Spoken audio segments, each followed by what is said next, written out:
Meron tayong crankshaft dito mga boss para sa ating NMAX version 1. Sa mga interesadong mag-upgrade dyan ng crankshaft. Ito, meron tayong plus 2mm, total stroke 4mm. Naka CNC rod mga boss.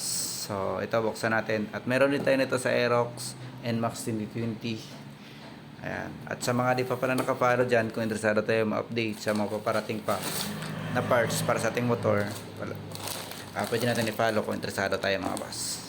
Ayan. Palagi tayo nag-update dito ng mga parts ng ating mga motor. So ito yung ating crankshaft para sa ating NMAX version 1. Ayan siya mga bossing.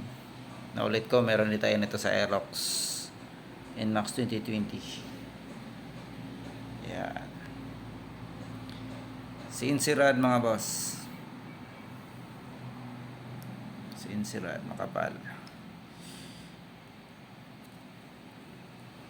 Yung bearing C3 bearing mga bossing.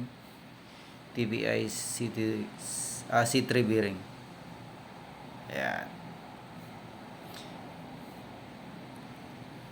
So sa mga interesado dyan, mag crankshaft para sa ating NMAX version 1 plus 2mm total stroke 4mm. Silipin nyo lang yung comment section or sa description mga bossing sa mga interesado. Ayan.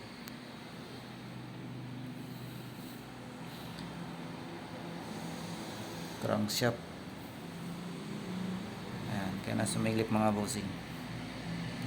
Yan yung bearing natin, oh. Yung kanyang bearing nakasama.